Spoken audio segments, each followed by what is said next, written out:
But who is your MVP of Summer League for the Detroit Pistons? I think it's got to be one of the Isaiahs. I agree with you 100%. If I had to say the MVP, I got to go Isaiah Stewart. Just because, well, I know I talked about it on our very first podcast. I said, if I want to take Isaiah Stewart seriously, I said, I got to see him stretch the floor. I got to see him have more offensive responsibilities. And he proved it during the summer league. He looks like a guy that could shoot, league average from three. I know he was like going crazy. Like I think he only missed like maybe 2 3-pointers through the whole like summer league, but I don't expect that to happen when the regular season starts. But I mean, I was really impressed with what I saw from him from the outside defensively. You know what you're gonna get. Really high energy guy, and really excited for his development. One thing I was really excited about Isaiah Stewart too, outside of the 3-point shooting, he started to put the ball on the ground. I know a lot of fans dislike that. At least I shouldn't say a lot of fans, but I did see fans complain about him putting the ball on the floor. Like we've been preaching these last podcast, all these podcasts. It's summer league. We want to see guys try things. We want to see them playing out of the roles that we always expect to see them in during the regular season. So I had no problem with Isaiah Stewart putting the ball on the ground. He looked like he could get around a few guys. I think the 3-point shooting is going to be there this season, and I think we're going to see a little bit of him, pump faking and putting the ball on the ground and driving it to the rim. I think Isaiah Stewart is definitely capable of doing that. He's a great choice for Summer League MVP. I'm going with Isaiah Livers. He's from Kalamazoo. I'm from Kalamazoo. Got to pick my guy.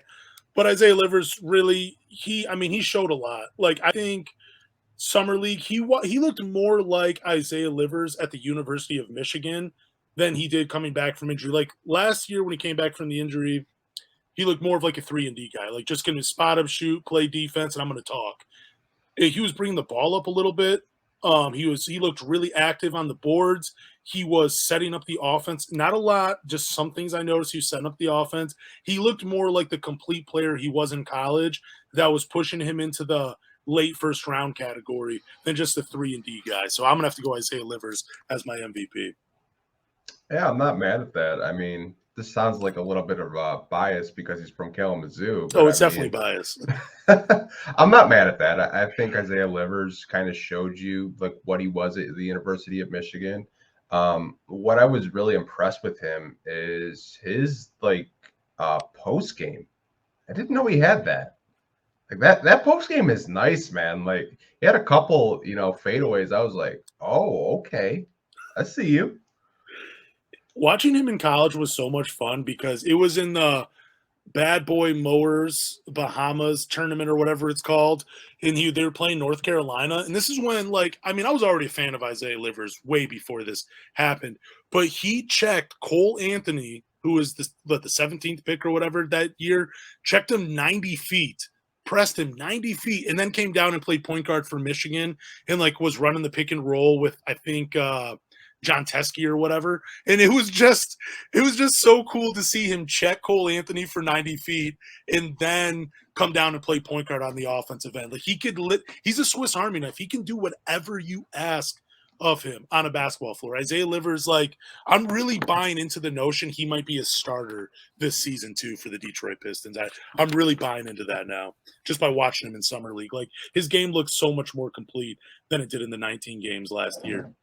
Yeah, no, I was getting a lot of crap for that a couple of weeks ago when I put him and Sadiq as the 3 and the 4, and people are like, dude, you're crazy. That's too small. It's just like, dude, if he can bring it defensively and be a respectable 3-point shooter and bring all the intangibles that he brought in the summer league, like he could be your opening night small forward or power forward, whatever you want to play Sadiq at. I think sky's the limit with the kid, and the fact that he fell in the second round because of injury, it's just a steal for the Pistons.